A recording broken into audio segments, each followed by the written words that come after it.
Sécurité. Sortez ce garçon d'ici avant que j'appelle la police. La voix résonna dans le hall en marbre de l'immeuble de 50 étages, faisant s'arrêter tous les cadres en costume pour observer la scène embarrassante. David Santos, âgé de seulement 22 ans, resta immobile devant la réception dorée tandis que 2 agents de sécurité s'approchaient. Ses mains tremblaient légèrement, non pas de peur, mais d'une émotion qu'il essayait de contenir depuis des mois. Le jeune homme avait traversé 3 États en bus, dormi dans des refuges et économisé chaque centime pendant 6 mois pour arriver jusqu'ici. « S'il vous plaît, j'ai juste besoin de 5 minutes avec Monsieur Richardson, » dit David, sa voix calme contrastant avec le chaos ambiant. « C'est à propos de ma sœur. » Le magnate Daniel Richardson, propriétaire d'un empire immobilier évalué à 8 milliards de dollars, descendit les escaliers en marbre italien comme un roi dérangé par un sujet. Son costume coûtait plus cher que le revenu annuel de la famille de David, et ses chaussures italiennes brillaient autant que le mépris dans ses yeux. « Écoutez-moi bien, » dit Richardson en s'arrêtant à quelques mètres de lui, comme si David était contagieux. « Je ne sais pas quel genre d'arnaque vous essayez de monter, mais ça ne marchera pas ici. Mon entreprise ne fait pas l'aumône. » David prit une profonde inspiration et sortit de sa poche une photo froissée d'une fillette de 8 ans souriant dans un lit d'hôpital. « Monsieur, ma sœur Sophia est hospitalisée depuis 3 mois. Les médecins ont dit qu'elle avait besoin d'une opération expérimentale qui coûte 200 000 dollars. Je ne suis pas venu mendier. »« Ah bon ?»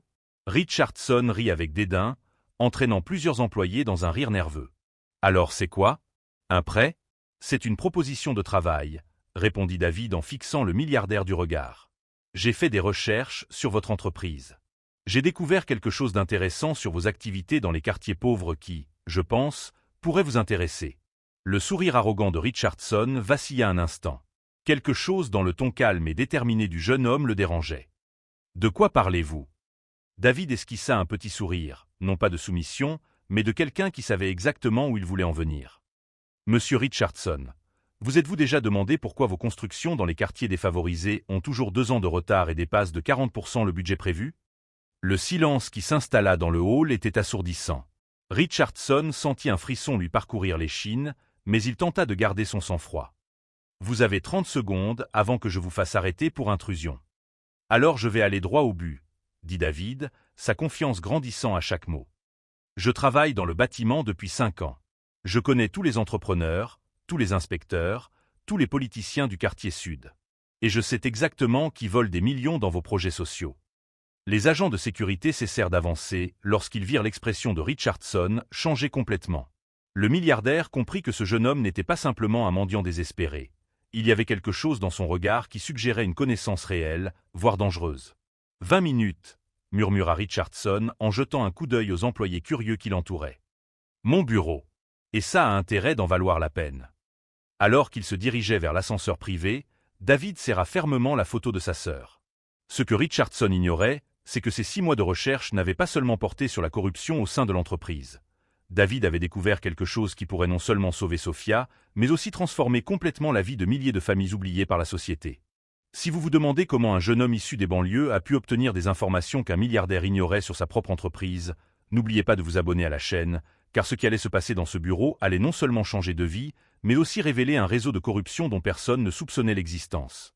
Dans le bureau de 50 millions de dollars situé au dernier étage, Richardson se servit un whisky écossais à 1000 $ la bouteille et n'offrit même pas d'eau à David. Le jeune homme resta debout devant le bureau en acajou, tandis que le milliardaire s'installait dans son fauteuil en cuir italien. « Alors, petit malin, » dit Richardson avec mépris, « impressionne-moi. Quel genre de corruption pensez-vous avoir découvert dans mon entreprise ?» David sortit un vieux téléphone portable de sa poche et le posa sur la table. « Il y a 3 semaines, alors que je travaillais sur la construction du complexe résidentiel Sunset Valley, l'un de vos projets sociaux, j'ai entendu une conversation intéressante entre l'ingénieur en chef Thomas Mitchell et le conseiller municipal James Walsh. Mitchell est l'un de mes meilleurs employés depuis 15 ans, l'interrompit Richardson en faisant tourner son whisky dans son verre. Et Walsh approuve nos projets parce qu'il reconnaît notre excellence. Excellence. David sourit amèrement. Monsieur Richardson, il détourne 40% des matériaux de construction. Le ciment de première qualité est remplacé par du ciment ordinaire. Les barres d'armature en acier sont remplacées par du fer bon marché. La différence va directement dans leur chantier privé. Richardson éclata d'un rire cruel qui résonna dans la pièce. « Mon garçon, vous pensez vraiment que je vais croire la parole d'un D'un type comme vous contre celle de professionnels respectés? Mitchell a construit la moitié de cette ville. Mitchell a construit la moitié de cette ville avec des matériaux volés à des projets destinés aux familles pauvres, répliqua David calmement.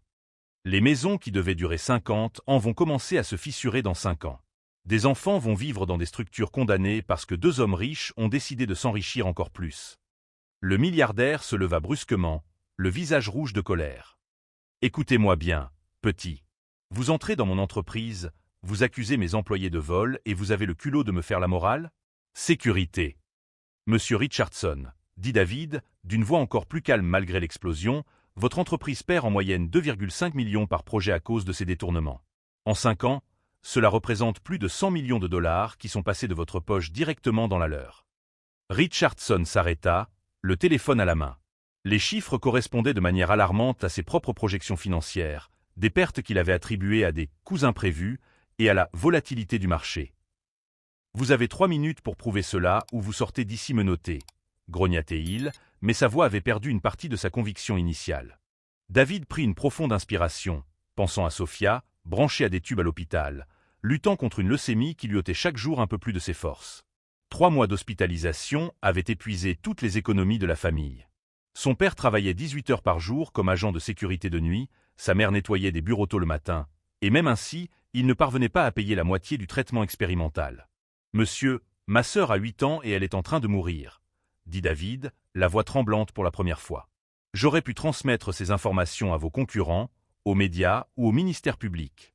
Mais je suis venu vous voir parce que je crois qu'il existe encore des gens qui font ce qu'il faut quand ils connaissent la vérité. » Richardson scruta le visage du jeune homme, à la recherche de signes de mensonge ou de manipulation. Ce qu'il y trouva, c'était une détermination calme et désespérée qui le troubla profondément. « Même si vos accusations étaient fondées, dit-il en se rassoyant, quelle différence cela ferait-il? Vous voulez que je donne 200 000 dollars à cause d'une histoire farfelue de corruption? Je ne veux pas de dons, répondit David fermement. Je veux travailler. Je peux économiser 20% des coûts de chaque projet en éliminant les détournements. En échange, je ne demande que le strict nécessaire pour sauver ma sœur. » Richardson éclata de nouveau de rire, mais avec moins de cruauté et plus d'incrédulité cette fois. « Vous, un ouvrier du bâtiment, vous pensez pouvoir faire ce que mes ingénieurs et mes directeurs ne parviennent pas à faire. Monsieur Richardson, j'ai grandi dans ces quartiers. Je connais chaque famille qui va vivre dans ces maisons mal construites. Je sais exactement où chaque centime est détourné, car je vis du côté des oubliés, pas du côté des profiteurs. » Le milliardaire s'apprêtait à répondre lorsque son assistant entra sans frapper. « Monsieur Richardson, excusez-moi de vous interrompre, mais nous avons un problème. Le projet Sunset Valley. Il y a des rumeurs dans la presse au sujet de la qualité des matériaux. Le journaliste Marcus Silva pose des questions sur des irrégularités. » Le sang se retira du visage de Richardson. David ne montra aucune surprise, seulement le même regard calme et déterminé qu'il avait depuis le début. « Intéressant, » murmura David. « Il semble que je ne sois pas le seul à avoir remarqué les problèmes à Sunset Valley. » Richardson comprit à ce moment-là qu'il avait complètement sous-estimé ce jeune homme. Ce n'était pas seulement le désespoir qui l'avait amené ici, c'était une stratégie. Alors que tout le monde dans le bureau ne voyait en lui qu'un mendiant des banlieues, David s'était révélé être quelqu'un qui savait exactement comment faire pression au bon moment et au bon endroit. Chaque mot prononcé avec un calme imperturbable, chaque fait présenté au bon moment, chaque mouvement calculé pour un impact maximal. Tout cela venait de quelqu'un qui avait passé des mois à planifier méticuleusement cette rencontre, anticipant chaque réaction, chaque objection, chaque tentative de discrédit. Richardson congédia son assistant d'un geste impatient et fixa David du regard comme un prédateur étudiant sa proie. « Alors vous connaissez le journaliste Marcus Silva? » « Je ne le connais pas personnellement, » répondit David calmement, « mais je sais qu'il enquête depuis 6 mois sur des irrégularités dans des projets immobiliers. Une source anonyme lui a fourni des informations très précises. » Le milliardaire sentit un frisson lui parcourir l'échine. « Vous, Monsieur Richardson, j'ai dit que je venais ici avec une proposition de travail, pas avec des menaces. » David garda un ton respectueux, mais il y avait une nouvelle fermeté dans sa voix. « Mais je n'ai pas dit non plus que j'étais seul dans cette lutte. » Richardson appuya sur l'interphone. « Mitchell, monte immédiatement dans mon bureau. Et apporte les rapports sur le projet Sunset Valley. » Pendant qu'ils attendaient, David sortit un deuxième téléphone portable de sa poche, beaucoup plus moderne que le premier. « Monsieur, puis-je vous montrer quelque chose qui pourrait vous intéresser ?»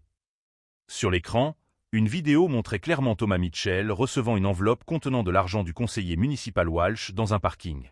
La qualité de l'image était étonnamment bonne pour une vidéo prise à distance. « Où avez-vous obtenu cela ?»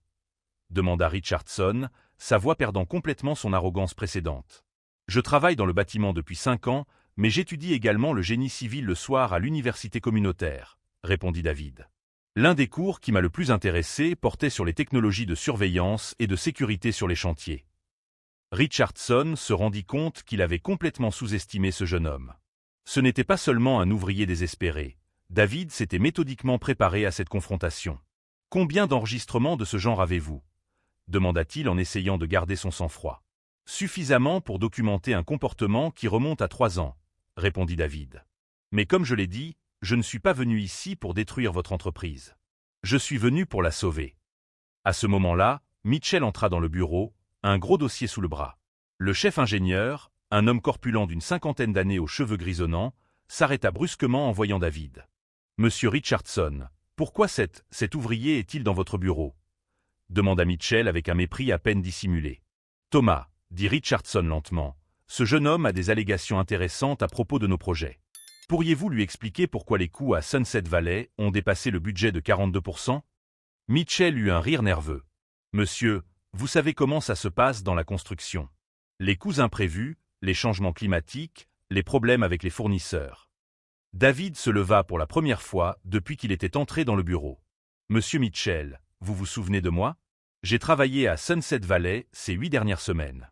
J'ai transporté une grande partie du ciment que vous avez fait détourner vers votre chantier privé sur Oak Street. » Le visage de Mitchell pâlit instantanément. « Je ne sais pas de quoi vous parlez. » Monsieur Richardson, dit David en se tournant vers le milliardaire, « je peux prouver chaque centime détourné. J'ai des photos des camions, des plaques d'immatriculation, des horaires de livraison, et même les reçus que M. Mitchell a oubliés dans le bureau temporaire du chantier. » Richardson observa l'expression de panique grandissante sur le visage de Mitchell et une colère froide commença à l'envahir. 15 ans de confiance, 15 ans de délégation de responsabilité, et il découvrait qu'il avait été systématiquement volé par quelqu'un qu'il considérait pratiquement comme un frère. « Thomas, » dit Richardson d'un ton glacial, « vous avez 30 secondes pour m'expliquer pourquoi je ne devrais pas vous licencier immédiatement et appeler la police. » Monsieur Richardson, ne croyez pas ce gamin, explosa Mitchell, son masque de professionnalisme tombant enfin. Il vient des banlieues. Ces gens inventent n'importe quoi pour obtenir de l'argent. Allez-vous vraiment croire sa parole contre la mienne? David resta impassible face à cette attaque raciste, mais Richardson vit quelque chose dans les yeux du jeune homme qui le fit hésiter. Ce n'était pas de la colère, mais la détermination froide et calculée de quelqu'un qui avait anticipé exactement cette réaction. « Monsieur Mitchell, » dit David calmement, « vous avez raison sur un point. Je viens des banlieues.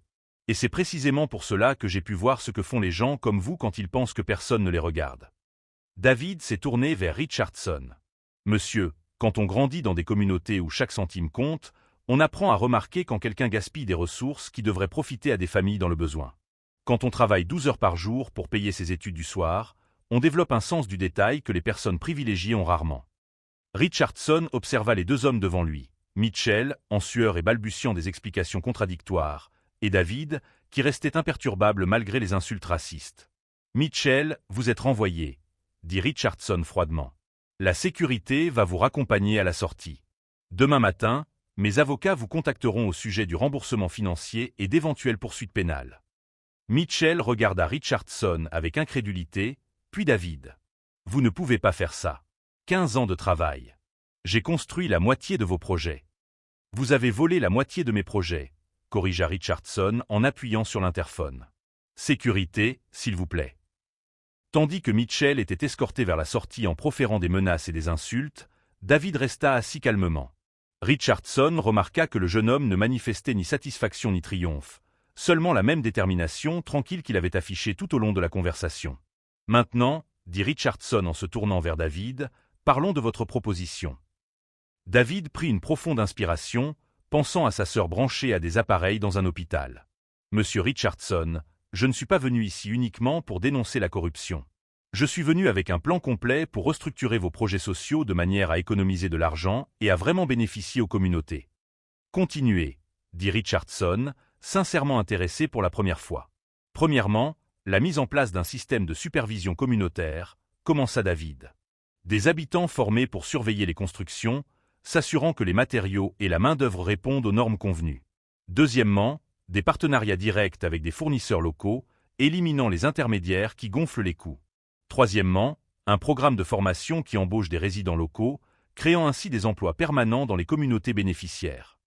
Richardson se pencha en avant, impressionné par la structure détaillée de la proposition. « Vous avez pensé à tout cela tout seul ?»« Pas tout seul, » admit David pour la première fois. « Je travaille avec des gens de ma communauté depuis des mois. Ma voisine, Madame Carmen, est une comptable à la retraite et m'a aidé à établir les projections financières. Le professeur Johnson, de l'université communautaire, m'a conseillé sur les aspects juridiques. Et Marcus Silva, le journaliste, n'est pas seulement quelqu'un qui enquête, il a grandi dans la même région que moi. » À ce moment-là, Richardson comprit parfaitement qu'il avait sous-estimé non seulement David, mais tout un réseau de personnes intelligentes et déterminées qui s'étaient organisées de manière systématique pour lutter contre des injustices que l'élite ne reconnaissait même pas comme des problèmes. David n'était pas un jeune désespéré lançant des accusations au hasard. Il était le représentant de toute une communauté qui en avait assez d'être exploitée et avait décidé d'agir de manière stratégique et intelligente. « Monsieur Richardson, » dit David en sortant un fin dossier de la poche intérieure de sa veste, « tout ce dont nous avons discuté aujourd'hui n'est que la première étape. Ce dossier contient un plan quinquennal qui pourrait faire de votre entreprise la référence nationale en matière de développement communautaire responsable. » Richardson tendit la main vers le dossier, mais David le retint un instant. « Avant de l'ouvrir, » dit David, « je veux que vous compreniez une chose. Je ne suis pas ici parce que je suis une victime. Je suis ici parce que j'ai choisi de transformer une situation injuste en une occasion de créer quelque chose de plus grand que ce que n'importe lequel d'entre nous pourrait construire seul. » Richardson ouvrit le dossier que David lui avait remis, et son expression changea du tout au tout. Les premières pages contenaient des photos haute résolution de Mitchell recevant des enveloppes remplies d'argent, des documents financiers montrant des écarts entre les matériaux achetés et les matériaux livrés, ainsi qu'un tableau détaillé avec les dates, les heures et les montants exacts de chaque détournement. « Comment avez-vous obtenu cela ?» murmura Richardson en feuilletant page après page de preuves méticuleusement organisées. « Monsieur Richardson, je travaille dans le bâtiment depuis 5 ans, » répondit David calmement. « Mais ce que je ne vous ai pas dit, c'est que je suis également président du syndicat des travailleurs du bâtiment de la région sud. Nous représentons plus de 3000 ouvriers qui travaillent sur des projets comme le vôtre. » Richardson leva les yeux, commençant à comprendre l'ampleur réelle de ce à quoi il était confronté. « Continuez. » Au cours des 2 dernières années, nous avons reçu des dizaines de plaintes concernant la qualité inférieure des matériaux utilisés dans la construction de logements. Des ouvriers ont signalé avoir reçu l'ordre d'utiliser du ciment moins cher, des barres d'armature inadéquates, une isolation thermique déficiente. Toutes ces plaintes provenaient de projets de votre entreprise. David sortit un autre téléphone portable de sa poche et montra un écran affichant des dizaines de messages. Nous avons créé un groupe WhatsApp appelé « Surveillance communautaire ». 3000 travailleurs documentent les irrégularités, photographient les détournements, enregistrent les conversations suspectes. Tout est légal. Tout se passe sur les chantiers où nous travaillons légitimement. Richardson sentit ses mains trembler. 3000 personnes. 3000 familles qui dépendent de ces emplois, mais qui en ont assez d'être les complices involontaires d'un système qui nuit à d'autres familles pauvres, corrigea David. Et ce n'est que le début. David montra un nouveau dossier, encore plus volumineux. Monsieur Richardson, Mitchell n'était pas le seul. Nous avons des preuves similaires concernant 12 autres cadres et ingénieurs de votre entreprise. Le système de corruption est généralisé. Le milliardaire passa la main sur son visage, essayant de comprendre l'ampleur de la trahison. 15 ans à faire confiance à des gens qui le volaient systématiquement, alors qu'il croyait faire un véritable travail social. « Pourquoi n'avez-vous pas directement porté plainte à la police ?» demanda Richardson. « Parce que la police aurait enquêté, poursuivi les coupables, et rien n'aurait changé structurellement, » répondit David. En 2 ans, de nouveaux Mitchell auraient fait leur apparition. Le système serait resté vulnérable. Les communautés auraient continué à souffrir. David ouvrit le dossier principal et étala sur la table un ensemble de plans architecturaux, de projections financières et de contrats préparés par des professionnels. « Voici ma véritable proposition, monsieur Richardson. Je ne suis pas venu ici uniquement pour exposer des problèmes. Je suis venu pour mettre en œuvre des solutions permanentes. » Richardson examina les documents, impressionné par leur niveau de détail et leur professionnalisme. Qui a préparé cela? Carmen Rodriguez, comptable avec 30 ans d'expérience en audit d'entreprise, contrainte de prendre sa retraite à 55 ans pour cause de réduction des effectifs, répondit David. Le professeur Michael Johnson, spécialiste du développement urbain durable, licencié de l'université pour ses recherches controversées sur la gentrification. Marcus Silva, journaliste d'investigation primée, qui a quitté le journal après avoir été censuré pour ses reportages sur la corruption dans l'immobilier. Richardson a compris qu'il n'avait pas seulement affaire à un jeune homme déterminé, mais à un réseau organisé de professionnels hautement qualifiés qui avaient été marginalisés par le système et s'unissaient désormais pour le transformer de l'intérieur. Et l'avocate Sarah Chen a poursuivi David, spécialiste du droit des affaires et du développement communautaire, qui a quitté un cabinet d'élite pour ouvrir un cabinet juridique populaire. Elle a rédigé tous les contrats et vérifié la légalité de chaque aspect de notre proposition. David a sorti un dernier document de sa poche. Monsieur Richardson, ce que j'ai ici est un accord de coopération déjà approuvé par le ministère public. Si vous acceptez de mettre en œuvre notre programme de réforme, les preuves de corruption ne seront utilisées que pour licencier les personnes impliquées et récupérer les fonds détournés. Si vous refusez. Richardson n'attendit pas que David termine sa phrase. Vous rendez tout public. Ce n'est pas du chantage, monsieur Richardson, dit David respectueusement. C'est une occasion de transformer votre entreprise, qui est actuellement une source d'exploitation, en un modèle national de développement responsable. Vous pouvez être connu comme le milliardaire qui a choisi le profit plutôt que les gens, ou comme le visionnaire qui a prouvé que la réussite entrepreneuriale et la justice sociale peuvent coexister. Richardson scruta le visage du jeune homme, à la recherche de signes de mensonge ou de manipulation. Ce qu'il trouva, c'était une détermination pure combinée à une vision stratégique impressionnante. « Quelle est exactement votre proposition » demanda-t-il. David prit une profonde inspiration, pensant à Sophia à l'hôpital, reliée aux appareils qui la maintenaient en vie. Premièrement, la création d'un département de supervision communautaire au sein de votre entreprise, doté d'un budget propre et d'une autonomie en matière d'audit. Deuxièmement, l'embauche prioritaire de main-d'œuvre locale pour tous les projets sociaux. Troisièmement, des partenariats directs avec des fournisseurs locaux certifiés. Continuez, dit Richardson, sincèrement intéressé. Quatrièmement, un programme de formation professionnelle qui transforme les bénéficiaires des projets de logement en techniciens qualifiés pour la maintenance et l'expansion. Cinquièmement, la création d'un fonds communautaire financé par un pourcentage des bénéfices des projets, destiné à l'éducation et à la santé dans les régions bénéficiaires. Richardson fit rapidement le calcul. Cela réduirait nos bénéfices de 20% par projet individuel, l'interrompit David, mais cela éliminerait 70% des coûts supplémentaires causés par la corruption, ce qui se traduirait par une augmentation nette de 45% de la rentabilité globale. Le milliardaire regarda les chiffres dans le dossier et se rendit compte que David avait tout à fait raison. Le calcul était impeccable. « Et votre sœur » demanda Richardson doucement. David déglutit. « Je propose de travailler comme coordinateur général de ce nouveau département pendant 5 ans. Je demanderai un salaire équivalent à celui de Mitchell, plus une participation aux bénéfices réalisés. Cela me permettrait de payer le traitement de Sophia et de subvenir aux besoins de ma famille pendant que je termine mes études d'ingénieur. » Richardson comprit le génie de la proposition. David ne demandait pas la charité, il offrait une solution qui profiterait à toutes les parties concernées, créant une valeur réelle au lieu de simplement redistribuer les ressources existantes. « Et si j'accepte tout cela, dit Richardson lentement, j'ai votre garantie que les preuves contre Mitchell et les autres ne seront jamais rendues publiques. » Monsieur Richardson, répondit David, vous aurez bien mieux que notre garantie. Vous aurez notre partenariat. Carmen deviendra votre nouvelle responsable de l'audit interne. Le professeur Johnson deviendra votre consultant en développement durable. Marcus Silva sera votre directeur de la communication communautaire. Sarah Chen s'occupera de tous les aspects juridiques. Richardson comprit enfin qu'il ne s'agissait pas seulement d'une demande d'aide de la part d'un jeune homme désespéré. C'était une proposition de fusion entre deux mondes. Le capital et l'expertise de son entreprise avec l'intelligence, la détermination et la légitimité communautaire de personnes qui avaient été systématiquement exclues des structures du pouvoir. « Depuis combien de temps avez-vous planifié cela » demanda-t-il. « 2 ans, admit David. Depuis que nous avons découvert que les maisons où vivent nos familles étaient construites avec des matériaux volés à d'autres projets destinés à des familles comme les nôtres. » Richardson se leva et se dirigea vers la fenêtre, observant la ville qu'il avait contribué à construire. Après quelques minutes de réflexion, il se tourna vers David. « Quand pouvons-nous commencer » David sentit les larmes lui monter aux yeux, mais il garda la voix ferme. « Demain matin, monsieur Richardson. Carmen a déjà préparé un audit complet qui identifiera tous les détournements de fonds des 3 dernières années. Le professeur Johnson a établi un calendrier de mise en œuvre de 90 jours. Et Marcus Silva a élaboré une stratégie de communication qui fera de ce changement un tournant pour l'ensemble du secteur.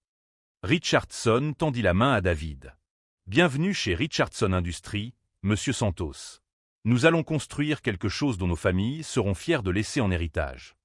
Lorsqu'ils se saluèrent, ils savaient tous deux que cette poignée de main représentait plus qu'un accord commercial. C'était le début d'une révolution silencieuse qui prouverait que l'intelligence, la préparation et la justice l'emportent toujours sur l'arrogance, les privilèges et l'exploitation. Alors que David quittait le bureau, son téléphone portable sonna. C'était le médecin de Sophia, qui lui annonçait une bonne nouvelle concernant une nouvelle possibilité de traitement qui venait de se présenter. Pour la première fois depuis des mois, David sourit en sachant que sa sœur allait non seulement pouvoir se faire opérer, mais aussi avoir un avenir dans une société un peu plus juste. 18 mois plus tard, David Santos marchait dans les couloirs de Richardson Industries, non plus comme un jeune homme désespéré, mais comme le plus jeune directeur de l'histoire de l'entreprise. Sa sœur Sophia, désormais âgée de 10 ans et complètement guérie, l'accompagnait en ce jour spécial, l'inauguration du premier complexe immobilier construit selon le nouveau modèle de développement communautaire. « David, regarde tous ces gens !» s'écria Sophia en montrant les centaines de familles qui célébraient la remise de leur nouvelle maison. Les enfants couraient dans les jardins communautaires tandis que leurs parents recevaient les clés de logements construits avec des matériaux de première qualité et financés de manière équitable. Richardson observait la scène depuis son bureau, désormais décoré de prix récompensant la responsabilité sociale et la durabilité.